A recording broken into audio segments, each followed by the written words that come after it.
کرے، ورنہ پھر 90 دن کے بعد ہم سے جو کچھ بن پائے گا ہم وہ کریں گے۔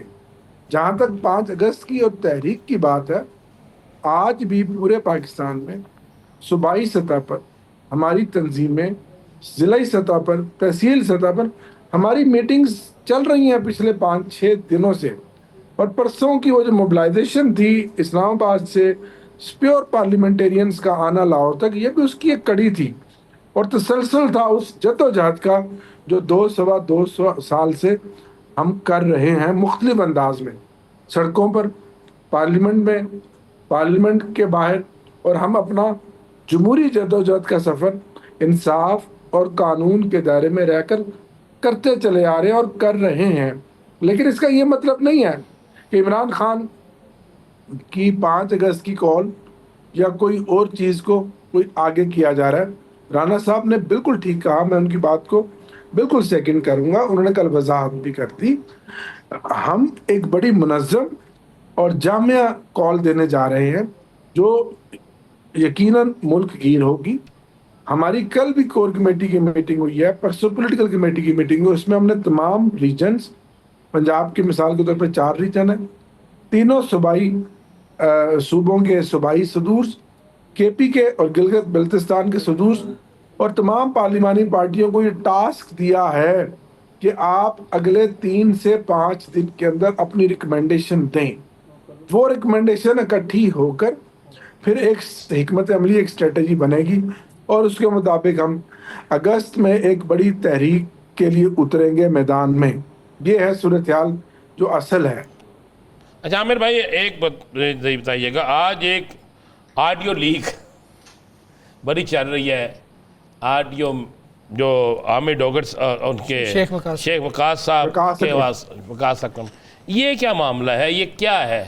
یہ بیچی گئی ہے، لی گئی ہے، دی گئی ہے، چلائی گئی ہے، چلوائی گئی ہے، کیا ہے؟ رانا صاحب، پرسوں جس دن یہ ہماری ریلی کا آغاز ہوا، اس دن بھی صبح میرے ساتھ 2 دفعہ علی حمزہ کی بات ہوئی۔ اس سے پہلے بھی مسلسل 2-3 دن سے وہ میرے ساتھ بھی رابطے میں تھی، وہ وقاص اکرم صاحب سے بھی رابطے میں تھے۔ تو وقاص اکرم صاحب زیادہ جو بات کرتے ہیں پولیٹیکل گروپ میں، یا وہ میسیجنگ ٹائپنگ کی بجائے ظاہر ہے ایک یہ بھی ذریعہ ہے کہ آپ شارٹ ٹائم بچتا ہے، آپ وائس نوٹ کر دیتے ہیں۔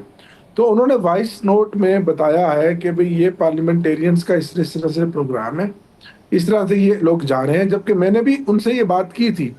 اور پھر قطعاً ایسی کوئی قطعاً ان کے اوپر نہیں تھی کہ وہ لاہور میں آ کر اس کو ریسیو نہ کرتی، یا راوی کے پل پر کھڑے ہو کے وہ استقبال نہ کرتی، یا حتیٰ کہ اس پروگرام میں جو پروگرام وہاں ہوا فارم ہاؤس پہ، اس میں پھر ہمارا تو یہ خیال تھا کہ ہم صرف پارلیمنٹیرین ہوں گے، لیکن وہاں مجمع لگ گیا۔ اور میں نے پنجاب کے، سینٹرل پنجاب کی بالخصوص لاہور کی پی ٹی آئی کی تمام لیڈرشپ کو دیکھا جو خود آئے، کسی نے نہیں بلایا۔ آپ خود جانتے ہیں رانا صاحب، آپ ایک منجب صحافی ہیں اور آپ نے پولیٹیکل معاملات کو بڑے قریب سے دیکھا ہے، گراس روٹ لیول پہ آپ ہمیشہ پبلک پلس کی بات کرتے ہیں۔ اس طرح کے سیاسی اجتماعوں میں کوئی باقاعدہ دعوت نہیں کسی کو دی جاتی، تو لیکن وہ جو منتظمین تھے وہ یہ سمجھے کہ ظاہر یہ پارلیمنٹیرینز کا ہے۔ اور عالیہ حمزہ صاحبہ نے بعد میں اگلے دن یا اس سے اگلے دن اس بات کا اظہار کیا، اور یہ کسی طریقے سے لیک ہو گئی یہ، لیکن یہ لیک نہیں ہونی چاہیے تھی، پہلی بات۔ اور دوسری بات یہ کہ عالیہ حمزہ صاحبہ کو وہاں ہونا چاہیے تھا، ان کی بڑی سٹرگل ہے، جدوجہد ہے، اس وقت بھی وہ بڑی متحرک ہے پنجاب میں بطور چیف آرگنائزر۔ تو یہ کسی کی ذاتی لڑائی، عامر صاحب اب معاملہ اس ٹویٹ کے بعد ختم ہو گیا ہے، معاملہ ختم ہو گیا ہے، معاملہ ٹھیک ہو گیا ہے، لوگ یہ ٹھیک ہو گیا جی، بالکل معاملہ تو کل ہی ٹھیک ہو گیا تھا۔ اچھا، لیکن ایسے موقع میں میں سمجھتا ہوں کہ جب پوری توپوں کا رخ تحریک انصاف کی ہر ایکٹیویٹی کی طرف ہو اور میڈیا کی دوربینیں بھی ادھر لگی ہوں، ایسے میں ہمیں بطور لیڈرشپ، جتنی بھی لیڈرشپ ہے، ان کو ہر قدم بڑا پھونک کر رکھنا ہے، کیونکہ جس حالات میں ہم پارٹی کو آپریٹ کر رہے ہیں، تو ہماری چھوٹی سی بات ہے، حالانکہ بظاہر کوئی اتنی بڑی بات نہیں تھی، لیکن 2 دن سے میڈیا اسی کو چلا رہا ہے۔ وہاں تو سلمان اکرم راجہ صاحب بھی نہیں تھے پرسوں، ان کو بھی نہیں بلایا تھا۔ پارٹی کے اور بہت سارے سینئر عہدیدار تھے, ان کو بھی نہیں بلایا تھا. لیکن کیونکہ معاملہ ایک شخص کے حوالے سے ایک دم ہائی لائٹ ہو گیا اور آپس کی بات ہے, ناراضگی معاف. آج بھی 4 ٹاک شوز میں یہی معاملہ ڈسکس ہوا ہے, ابھی بھی یہی معاملہ ڈسکس ہوا ہے. تو یہ میں سمجھتا ہوں بات گزر گئی, 2 دن پرانی بات ہے. اب آگے کی بات کرنی چاہیے کہ آنے والے دنوں میں کیا ہو رہا ہے اور آج کیا ہوا ہے.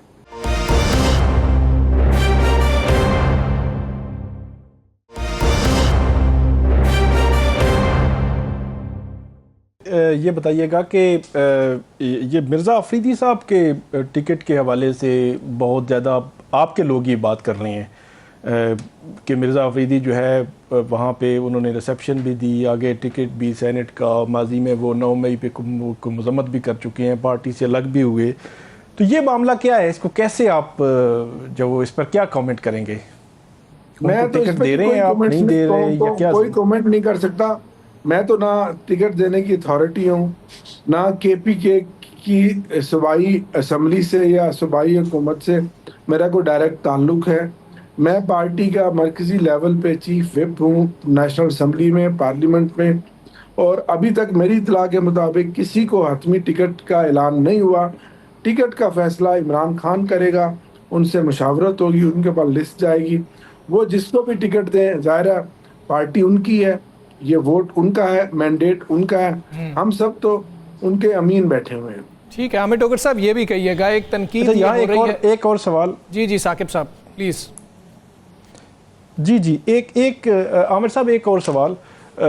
وہاں پہ جب بڈیالہ جیل میں ہم کوریج کے لیے جاتے رہے ہیں تو وہاں ایک دفعہ عمران خان صاحب کو بتایا گیا کہ مولانا فضل الرحمان کے حوالے سے بڑا سخت لب و لہجہ جو وہ استعمال کر رہے ہیں علی امین گنڈا پور صاحب. تو اس وقت انہوں نے پیغام بھیجا تھا ان کو کہ علی امین گنڈا پور کو پیغام دیں کہ آپ اپنی حلقے کی جو سیاست ہے وہ پورے صوبے پر حاوی نہ کریں, اور آپ صوبے کے وزیر اعلیٰ ہیں, کسی حلقے میں نہیں ہیں, تو اس لیے آپ اس کو اس طرح ہینڈل کیا کریں. تو بظاہر ایسے لگتا ہے کہ علی امین گنڈا پور صاحب جو ہے وہ اپنے حلقے کو فوکس کیے ہوئے ہیں, کو ان کی جو آپس میں مخالفت ہے مولانا فضل الرحمان کے ساتھ, اسی لیے ان کو لب و لہجہ بھی بڑا جو ہے وہ سخت ہے. تو ہم دیکھتے ہیں کہ ابھی ماضی قریب میں ہی آپ کی بڑی قربتیں تھیں مولانا کے ساتھ, اب جو ہے وہ فاصلے بہت بڑھ رہے ہیں اور علی امین مزید جو وہ مین فیکٹر نظر آ رہے ہیں. اس پہ کیسے کامنٹ کریں گے کہ عمران خان صاحب نے تو روکا تھا, تو اب علی امین کیوں اس طرف جا رہے ہیں؟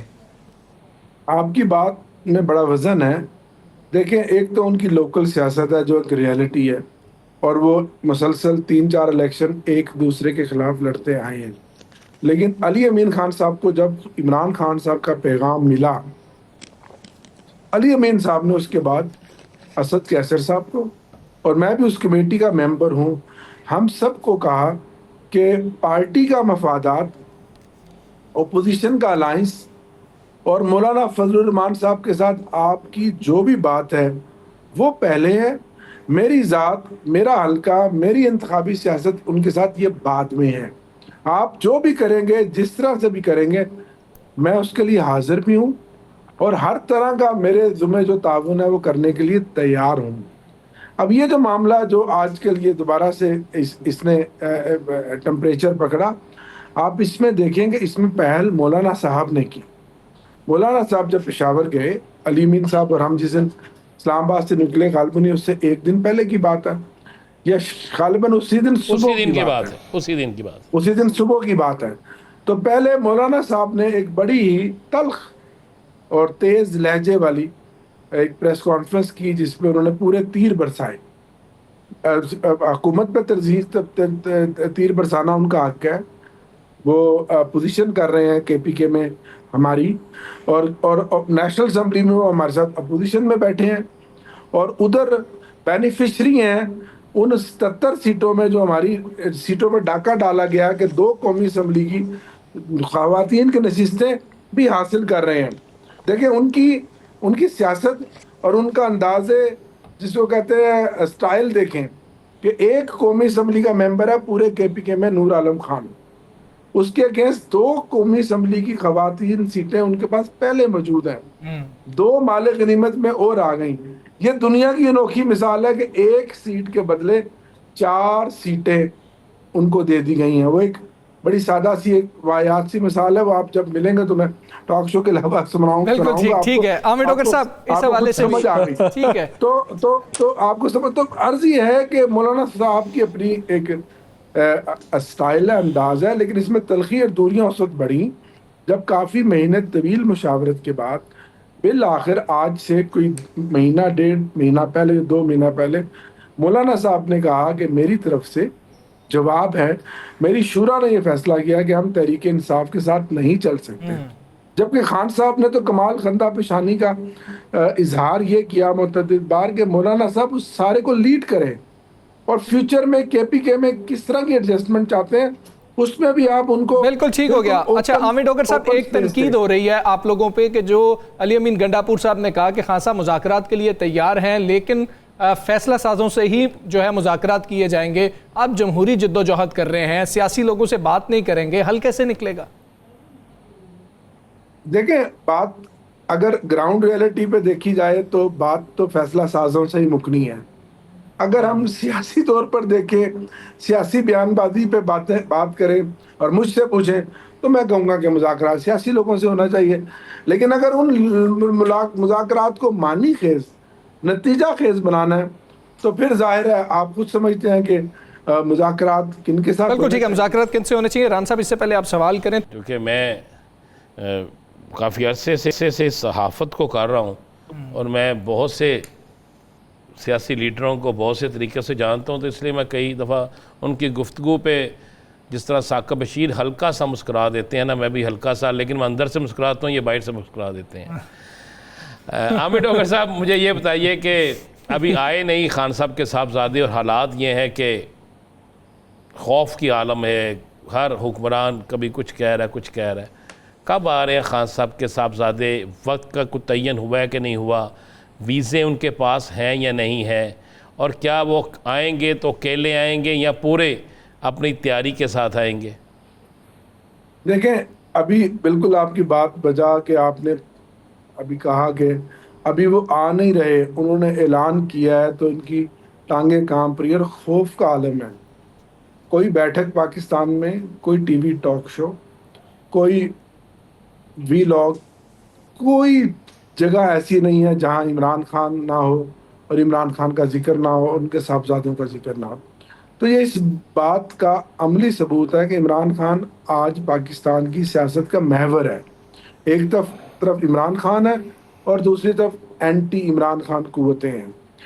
ان کو آنا ہے, کب آنا ہے یہ فیصلہ ظاہر ہے ان کی والدہ خان صاحب کی بہنیں مل کر کریں گی. ابھی تک پارٹی کو یا ہماری لیڈرشپ کو انہوں نے نہیں بتایا کہ ان کا حتمی پروگرام کیا ہے.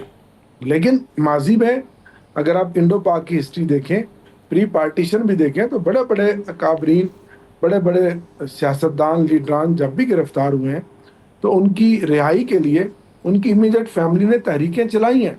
یہ الگ بات ہے کہ بعد میں وہ پولیٹکس کا حصہ نہیں بنے, وہ ایک خاص ٹائم کے بعد واپس لوٹ گئے اپنے کاموں پر.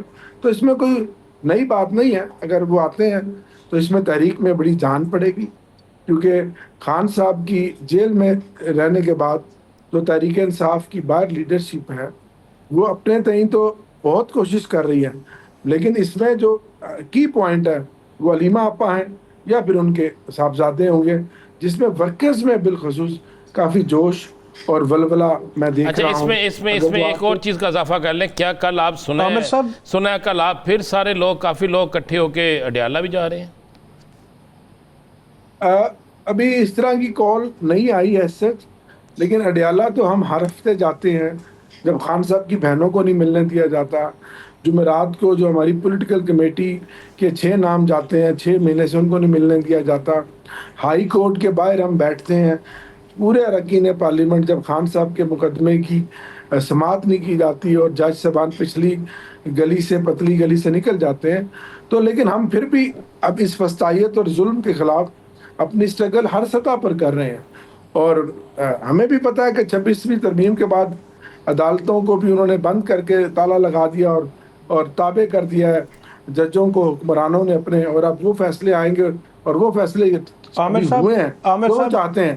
عامر صاحب یہ بتائیے گا جی عامر صاحب یہ بتائیے گا کہ گیلپ کا ایک سروے آج آیا ہے، اس میں کمپیریزن دیا گیا ہے جو پنجاب کی حکومت اور کے پی کی حکومت ہے، خاص طور پر مریم نواز اور علی امین گنڈاپور، اور ان کی کارکردگی کم جو ہے وہ شو ہو رہی ہے اس گیلپ کے سروے میں. تو کیا پی ٹی آئی جو ہے وہ خیبر پختونخوا میں جو کارکردگی پر فوکس کرنا ہے، آپ کو عوام نے یقینی طور پر کارکردگی دکھانے کے لیے جو ہے ووٹ دیا کہ ان کی آپ خدمت کریں، تو کیا آپ کا فوکس عمران خان صاحب کی رہائی زیادہ فوکسڈ ہے اور باقی معاملات جو ایکچولی دیکھنے ہیں خیبر پختونخوا کی حکومت نے ان کو آپ نہیں دیکھ پا رہے؟ دیکھیں، پرائمری رسپانسبلٹی تو صوبائی حکومت کی یہی ہے اور ہونی چاہیے کہ وہ عوام کی خدمت کریں، لیکن پی ٹی آئی کو خیبر پختونخوا کے عوام، ووٹرز، ورکرز، کیونکہ وہ مرکز ہے کے پی کے کا، عمران خان کی پارٹی کا، کے پی کا پورا، وہ چاہتے ہیں کہ علی امین سمیت پوری پارٹی سڑکوں پر ہو اور احتجاج میں ہو. تو اب فیصلہ آپ خود کر لیں. نہیں عامر صاحب، لیکن 73% لوگوں نے کہا ہے کہ سرکاری نوکریاں تعلقات پر دی جا رہی ہیں، یہ الزام لگایا ہے. 81% کہہ رہے ہیں کہ ہمیں لائبریریز جو ہیں وہ نہیں مل رہی. 77% نوجوان کہہ رہے ہیں ہمارے پاس پارکس نہیں ہیں. وہیں کے لوگ، وہیں کے ووٹرز آپ کی یہ بات کر رہے ہیں. اس کا زیادہ بہتر جواب تو کے پی کے حکومت کے سپوکس پرسن ہی دے سکتے ہیں. وہ 7 سال کی اپنی کارکردگی کا بریک اپ دے سکتے ہیں. آپ پالیسی سٹیٹمنٹ دے دیں کیا ہونا چاہیے کہ کام نہیں کرنا چاہیے گورنمنٹ کو. میں نے تو تجزیہ کر دیا نا کہ کے پی کے عوام، ووٹرز تو یہ چاہتے ہیں کہ علی امین جو ہے وہ عمران خان کو صبح رہا کروائے، اور جس کی وجہ سے آپ نے دیکھا کہ علی امین چیز بتائیے گا جو ساتھ جو پچھلے 1 سال سے ہو رہا ہے، 1.25 سال سے ہو رہا ہے.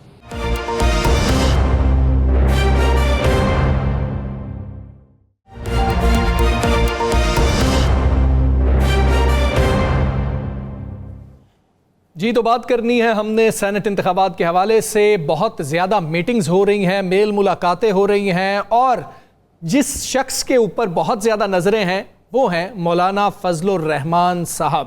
ان کے اوپر نظریں ہیں کہ آخر وہ فیصلہ کیا کریں گے. پہلے تو کچھ ایسے معاملات لگ رہے تھے کہ پی ٹی آئی والوں کے لیے بھی شاید دروازے کھلے رہیں گے، لیکن اب جو علی امین گنڈاپور صاحب کے بیانات سامنے آئے ہیں اس کے بعد یہ ہوتا ہوا بظاہر نظر نہیں آ رہا. لیکن سیاست میں کچھ بھی حرف آخر نہیں ہوتا. اسی حوالے سے ہم بات کریں گے. ترجمان جمعیت علماء اسلام اسلم غوری صاحب ہمارے ساتھ موجود ہے. غوری صاحب بہت شکریہ آپ کے وقت کا. سر یہ کہیے، اتحاد ہو رہا ہے، نہیں ہو رہا، کس کے ساتھ ہو رہا ہے؟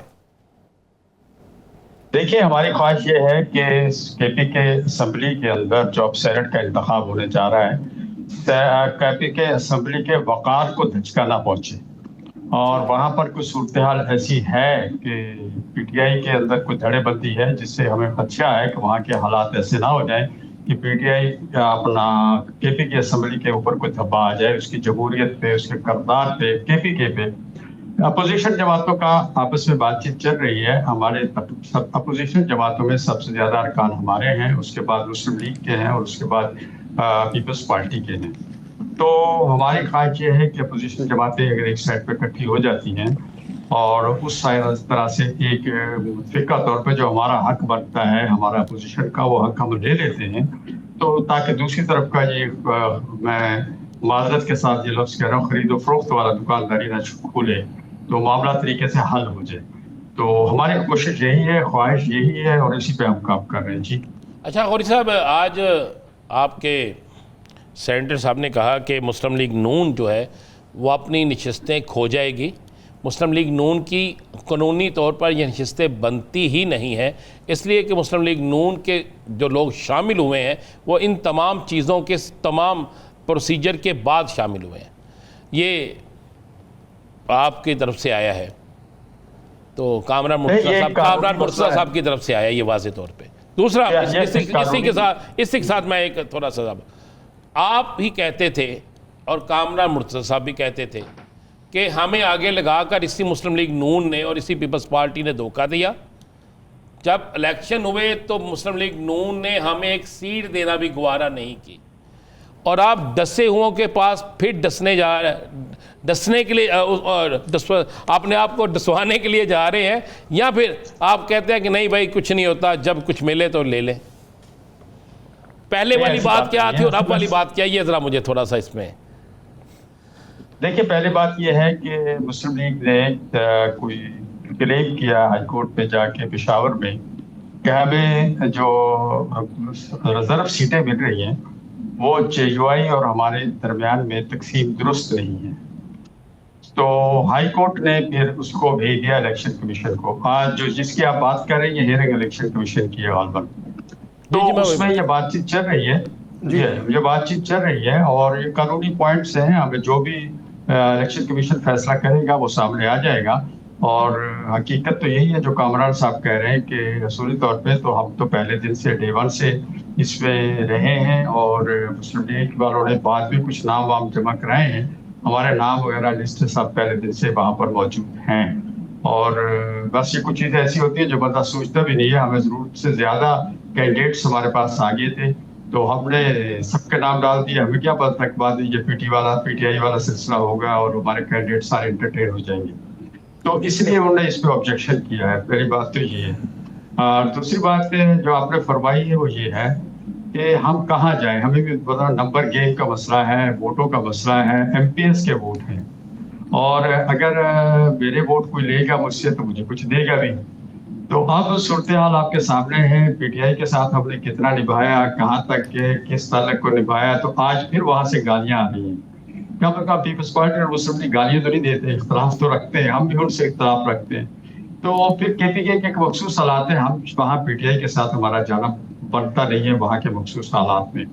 تو اس لیے ہمارے پاس جو ووٹ ہیں اس وقت تک جو ہائی کورٹ کے فیصلے سے پہلے تھے ہمارے پاس, شاید اب الیکشن کمیشن میں میں سمجھتا ہوں کہ وہی مل جائیں گے. تو سب سے لارجر پارٹی اس کی اپوزیشن کی وہ ہم ہیں اور ہمارا ایک سینیٹ تو بالکل سینیٹر جو ہے وہ اپنے آپ اپوزیشن کی لارجر پارٹی. تو وہ اس میں ایک ووٹ تو ہمارا سینیٹر اپنے آپ منتخب ہمارے ووٹوں سے ہوتا ہے. پھر اس کے بعد رہ گیا ٹیکنوکریٹ کی سیٹ ہے, اس کے لیے اگر ہم کسی کو خاتون کی سیٹ پہ یا دوسری جگہ ووٹ دیں گے تو پھر ہماری دوسری سیٹ وہ بھی آ جائے گی. تو ہماری جو ایکچوئل سیٹیں ہم سمجھتے ہیں 2 تو ہمیں ملنی چاہیے. جو اگر ہمارا اتحاد ہو جاتا ہے مسلم لیگ اور پیپلز پارٹی کے ساتھ, حالانکہ پیپلز پارٹی کے پاس اتنے کم ووٹ ہیں کہ 7 ووٹ یا 6, 7, 8 ووٹ ہیں ان کے پاس, یا 9 ووٹ ہیں, اتنے ووٹ ہیں. تو ان ووٹوں میں ان کے پاس تو ایک سینیٹر بھی نہیں بنتا. لیکن جب وہ اتحاد کا حصہ بن جائیں گے تو ایک سینیٹر ان کو بھی مل سکتا ہے. تو یہ ایک باوقار طریقے سے الیکشن ہو جائے گا اور خرید و فروخت والی کہانی وہاں نہیں بنے گی. ہماری خواہش یہ ہے. اسلم صاحب یہ بتائیے گا کہ جو مولانا صاحب نے جو بات کی تھی جو PTI کے اندر سے تبدیلی آ جائے, تو اس سے تاثر ایسے ملتا ہے کہ جو JUIF ہے یا مولانا فضل الرحمان ہے ان کا جو ڈائریکٹ کو معاملہ اگر ہے تو وہ علی امین گنڈا پور کے ساتھ ہے, پوری PTI کے ساتھ نہیں. اور ہم دیکھتے بھی ہیں کہ پوری PTI کی طرف سے وہ بیانات نہیں آتے جو علی امین گنڈا پور. تو کیا ایسے ہی ہے کہ علی امین گنڈا پور تبدیل ہوں تو پھر آپ کو وہ سیٹ اپ جو ہے وہ منظور ہوگا؟ ایک اور ساتھ ہی دوسرا سوال کہ جب یہ الیکشن ہوئے 8 فروری, اس کے بعد سے آنورڈ ہم دیکھ رہے ہیں کہ مولانا فضل الرحمان صاحب نے بہت سخت لہجے میں پریس کانفرنسز کی, اور ریسنٹلی بھی ہم نے سنا کہ آپ کوئی موومنٹ بھی شروع کرنے جا رہے ہیں اور اس طرح کی سچویشن. تو کیا وہ جو موومنٹ آپ نے شروع کرنی تھی وہ ابھی بھی سلسلہ برقرار ہے یا وہ چیزیں جو وہ اب بیہائنڈ دا سین چلی گئی ہیں؟ دیکھیں, ہماری موومنٹ جو شروع ہو رہی ہے ہم اس پہ کام کر رہے ہیں اور ہم اپنے کارکن کو اس سلسلے میں موٹیویٹ بھی کر رہے ہیں اور تیاری بھی کر رہے ہیں. اور آگے مزید آپ دیکھیں گے کہ ہم مردان میں اور ڈیرہ اسماعیل خان کے بھی بڑے پروگرام کرنے جا رہے ہیں. تو دیکھیں, ہمارا ایک اپنا طریقہ کار ہے, ہر پارٹی کا اپنا طریقہ کار ہے. ہمارا یہ کہ ہم اپنے کارکن کو موٹیویٹ کرتے ہیں اور ذہنی طور پہ تیار کرتے ہیں, انہیں پھر لے کے اس تحریک کا حصہ بناتے ہیں. پھر بہت سی چیزیں دیکھنی ہوتی ہیں, موسم دیکھنا ہوتا ہے, جو سے آج کل موسم چل رہا ہے, اس موسم میں آپ کیسے کوئی ریلی بڑی لے کے کہیں دھرنا دے سکتے ہیں یا کوئی اور سلسلہ کر سکتے ہیں. تو یہ سب تحریکیں جو چلتی ہیں وہ موسم اور ان سب چیزوں کو مد نظر رکھ کے چلتی ہیں. تو میں سمجھتا ہوں جب وہ وقت آئے گا انشاءاللہ آپ دیکھیں گے کہ ہم خود بخود روڈ پہ آپ کو نظر آئیں گے اور ہمارا کارکن بھی روڈ پہ نظر آئے گا. آپ کو یاد ہوگا ابھی پچھلے دنوں مانسیرا میں پروگرام کیا ہے, شدید بارش میں 3 گھنٹے کارکن بیٹھے رہے مولانا صاحب کا خطاب سننے میں. اس میں مولانا صاحب کا خطاب بالکل واضح تھا. ٹھیک ہے اسلم غوری صاحب, ابھی عامر ڈوگر صاحب ہمارے ساتھ پروگرام میں موجود تھے, وہ کہہ رہے تھے JUI کی کچھ سمجھ نہیں آ رہی ہے, وہ مرکز میں ہے تو وہ اپوزیشن میں ہمارے ساتھ بیٹھی ہوئی ہے, اور اگر KP میں ہے تو وہ ہمارے خلاف اپوزیشن میں بیٹھی ہوئی ہے. ذرا مرکز کے بارے میں بتائیں, آپ ان کے ساتھ اپوزیشن میں بیٹھے ہوئے ہیں یا آزاد اپوزیشن میں اکیلے بیٹھے ہوئے ہیں؟ عابد ڈوگر صاحب کا میں بڑا احترام کرتا ہوں. وہ ان لوگوں میں سے ہیں جو ہم پی ٹی آئی کے معتدل مزاج دوست سمجھتے ہیں, جو پولیٹیکل سائڈ پہ زیادہ جاتے ہیں, گالی گلوچ سے اعتراض کرتے ہیں. حقیقت یہ ہے کہ ہم نے یہ 15-16 سال میں جو ہمارے ان کے تعلقات رہے, ہم نے کوشش کی ان تعلقات کو ختم ٹھیک کیا جائے. آپ دیکھیں کہ یہ ہماری ضرورت نہیں تھی, پی ٹی آئی کی ضرورت تھی, کہ پی ٹی آئی تنہائی کا شکار تھی. اس دور میں ہم نے جمیعت علماء نے ان کے ساتھ چلے گئے. 26ویں ترمیم میں ہمارا کردار سب کے سامنے رہا, لیکن اس کے بعد پھر ہمارے خلاف ایک محاذ کھڑا ہو گیا کہ انہوں نے کیوں ووٹ دیا. ہم نے ووٹ دیا تو ان کے مشورے سے, انہوں نے بائیکاٹ کیا تو ہمارے مشورے سے. سارے معاملہ طے جو ہوا ہے بیٹھ کے, اس میں شاید عامر صاحب بھی بیٹھے ہوئے تھے آخری اجلاس میں, عابد ڈوگر صاحب بھی تشریف رکھتے تھے. تو یہ ساری چیزیں ہم مل کے کرتے رہے, اور آج اس پھل 26ویں ترمیم کا پھل اگر کھا رہے ہیں تو وہ صرف پی ٹی آئی کھا رہی ہے, جوڈیشل کمیشن میں بیٹھی ہوئی ہے. یا تو پھل بھی نہ کھائے, وہ بھی چھوڑ دیں جوڈیشل کمیشن, لیکن وہاں بیٹھے ہوئے. لیکن 26ویں ترمیم بہت بری ہے. تو ہم تو آج تک اپوزیشن کا حصہ ہیں اور ان کے ساتھ کھڑے ہوئے ہیں, لیکن آج اچھا غوری صاحب, اپوزیشن لیڈر نے ہمیں اعتبار میں نہیں دیا. اچھا غوری صاحب, یہ تو سرنڈ کا الیکشن, یہ ساری چیزیں ہوتی رہیں گی. 2 کمیٹیاں آپ نے بنائی, ایک کمیٹی عرصہ دراز ہوگی, اس کا رزلٹ آج تک سامنے نہیں آیا. کیا وجہ بنی, یا اس کو رزلٹ آ گیا آپ نے اناؤنس نہیں کیا؟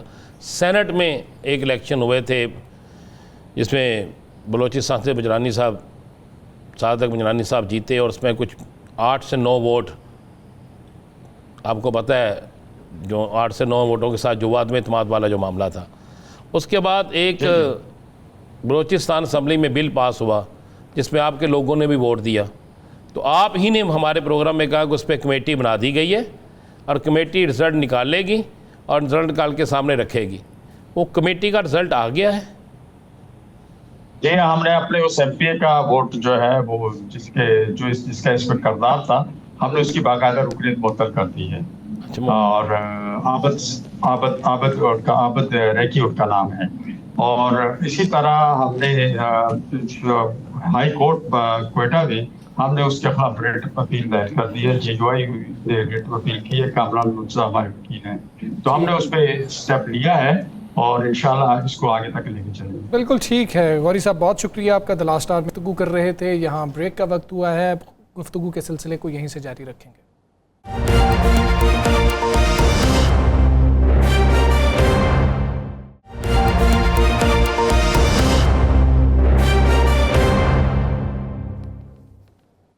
ویلکم بیک جی. کچھ بات کریں گے سانحہ سوات کی تحقیقات کے لیے جو قائم کی گئی تھی صوبائی حکومت کی جانب سے کمیٹی, اس کی رپورٹ جو ہے وہ آئی ہے. چشم کشا رپورٹ ہے, واقعے کے ذمہ داروں کا تعین کیا گیا ہے. ثاقب بشیر صاحب بتائیے گا یہ رپورٹ اب کیا بتا رہی ہے, ذمہ داران کون کون ہیں, کیا کارروائی ان کے خلاف ہوگی؟ جی, یہ 63 پیجز کی جو رپورٹ ہے اور 3 رکنی تحقیقاتی کمیٹی جو ہے وہ صوبائی حکومت کی جانب سے بنائی گئی تھی. میرا خیال ہے اس کمیٹی نے کام جو ہے وہ اچھا اس لحاظ سے کیا ہے کہ انہوں نے ایک لمحے کو جس کی ذمہ داری تھی اس کو دیکھنے کی کوشش کی ہے. تمام لوگوں کے بیانات ہوئے ہیں اور اس کی جو اکوپمنٹ تھا اس کو روکنے کے لیے, بتانے کے لیے, جو دریا کی کیا پوزیشن ہے, قبضے ہیں نہیں ہیں, ہوٹلز, انتظامیہ, سیاحت کا محکمہ, یہ سب کو اس کے انٹرویوز ہوئے ہیں اور اس کے بعد یہ رپورٹ جو مرتب کی گئی ہے.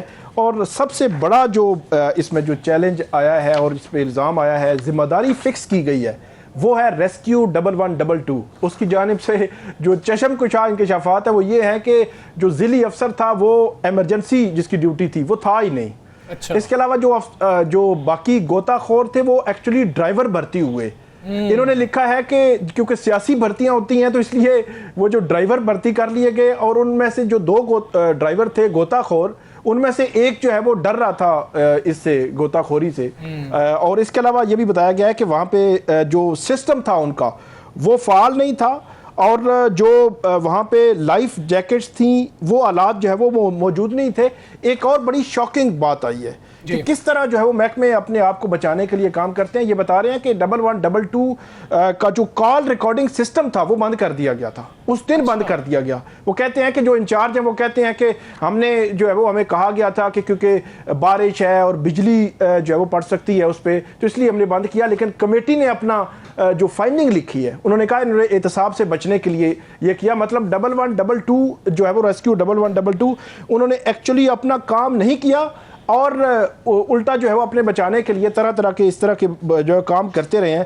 اس طرح ارلی وارننگ سسٹم بھی وہاں پہ جو ہے وہ غیر فعال تھا، جو دریا ہے اس کے بہاؤ کے حوالے سے قبل از وقت بتاتا ہے، اور جس بندے نے اس کی اطلاع دینی تھی وہ 4 گھنٹے لیٹ اس نے بتایا کہ یہ جو اسلاب آیا تب سے جو ہے وہ کام ہو چکا تھا۔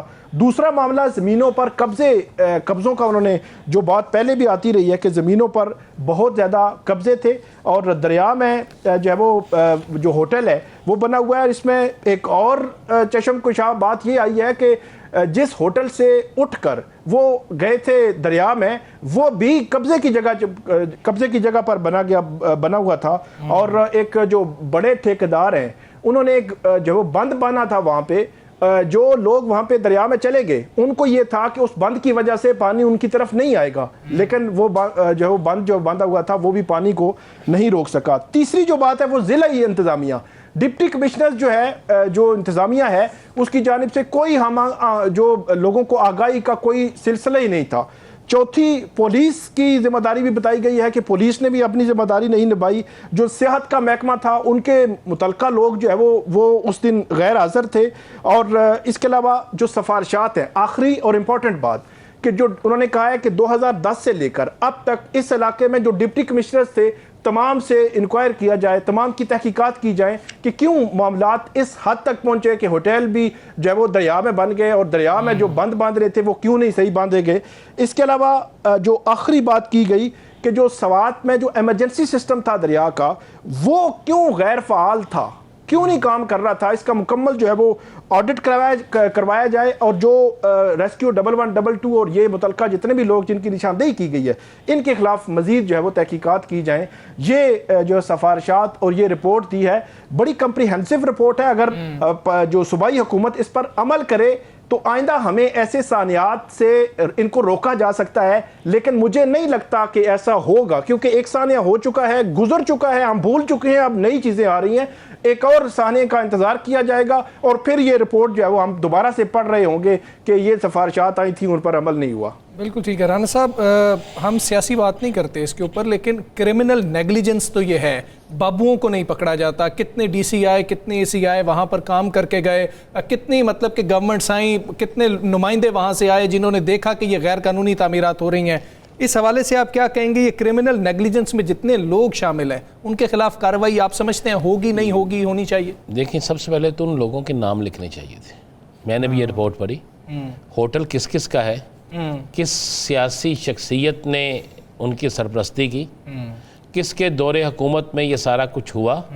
3 ہوٹل ایسے ہیں جو بڑے اہم ترین شخصیت کے ہیں، 2 ہوٹل ایسے ہیں جو ایک سرکاری اہم ترین شخصیت کے ہیں، ان کے نام تو لکھنے چاہیے تھے۔ یہ ٹھیکہ کس نے دیا، کس کے کہنے پہ ٹھیکہ ہوا، اور ایک ہی ٹھیکیدار کے پاس پچھلے 16 سال سے ٹھیکہ ہے، یہ کس طرح ہوا، اس کا نام بھی لکھنا چاہیے تھا۔ کیوں نہیں لکھا گیا؟ یہ بھرتیاں کن کے دور میں ہوئی، کس شخص کی ریکمنڈیشن پہ بھرتیاں ہوئی، آؤٹ آف میرٹ بھرتی کرنے والا کون تھا، اس کے نام بھی لکھنے رشتہ داریاں کیا ہیں، کس سے رشتہ کیا داریاں تعلق ہے؟ بالکل، یہ کیوں نہیں لکھا؟ بڑی اچھی رپورٹ ہے، میں کہہ رہا ہوں بہت اچھی رپورٹ ہے، لیکن اس رپورٹ میں لکھا کیوں نہیں گیا؟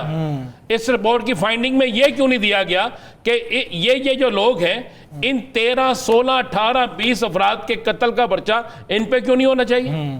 یہ قتل ہے نا ایسی ہے بھائی۔ اگر آپ نے ایک تفریح سے پیسے کمانے ہیں، اگر ایک ہوٹل سے اٹھ کے گئے ہیں اور وہاں سے اٹھ کے جا کے وہاں تک گئے ہیں، وہاں تک دیکھنے والے لوگ موجود ہیں، تو مجھے بتائیں کہ جب ہوٹل والے نے بھی پیسے لینے ہیں، تصویر بنانے، وہاں پر سینکڑوں لوگ کھڑے ہیں جو کہتے ہیں تصویر بنوا لیں، اتنے کی تصویر بنے گی، اتنے کا یہ بنے گا، پھر ان کے خلاف دیکھیں رپورٹ وہ ہے، یہ تو لکھتی ہیں یہ ذمہ دار ہیں، 144 کی خلاف ورزی کی، ٹھیک ہے جی، اوکے جی، پولیس نے ہو گیا، ضلعی انتظامیہ بھی ہوگی۔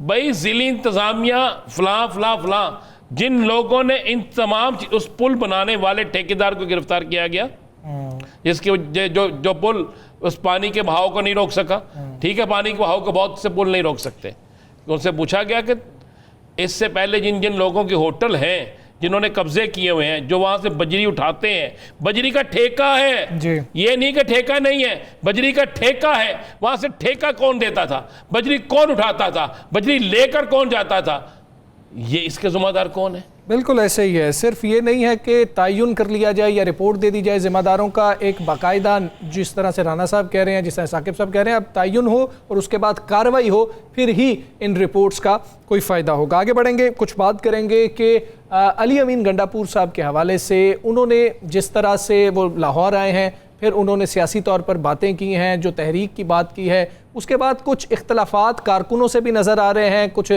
دیگر اندر بھی پارٹی کے اندر کچھ اختلافات ہمیں نظر آ رہے ہیں. ساتھ ہی علی امین گنڈاپور صاحب کے پاس 8 دن ہے، کیا بڑا فیصلہ کرنا ہے؟ رانا صاحب یہ آپ سے جانیں گے. ایک تو تحریک انصاف کے کارکنوں کے ساتھ جو کچھ ان کے اختلافات ہیں ان کا کیا بنے گا، اور یہ 8 دن کیوں اہم ہے ان کے لیے؟ میں بتا دوں، اب 8 کے بھی 7 دن رہ گئے، بلکہ 7 کے کل صبح 6 دن رہ جائیں گے. کارکنوں نے اس بات کو تو مسترد کر دیا کہ 90 دن نہیں. اچھا، اس پر اب وضاحت آ گئی. ٹھیک ہے. اس کے بعد انہوں نے کارکنوں کو باقاعدہ، میں نے جان بوجھ کے عامر صاحب سے بھی سوال کیا تھا تاکہ کچھ ان کے منہ سے ہی بات سنی جائے، چونکہ میرے پاس انفارمیشن تھی کہ کارکنوں کو یہ کہہ دیا گیا ہے.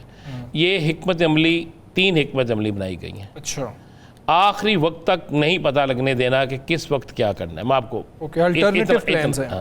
ٹھیک ہے کہ اب 90 دن کے بعد ہو سکتا ہے کوئی 80 دن کی بات بھی کر جائے، اچھا، کوئی 45 دن کی بات بھی کر جائے، اور اسی میں لگے رہیں. لیکن اس کے لیے plan B, plan C, plan D, plan E, plan F, G H Q Y, سارے پلان تیار ہیں، اور یہ بہت بڑا ایک سرپرائز میں. اب آتے ہیں، ایک تو کارکنوں نے واضح طور پر پہلی دفعہ کل کے پی کے میں تحریک انصاف کے کارکنوں نے اسی وقت کہا کہ 90 دن ہمیں منظور نہیں ہے.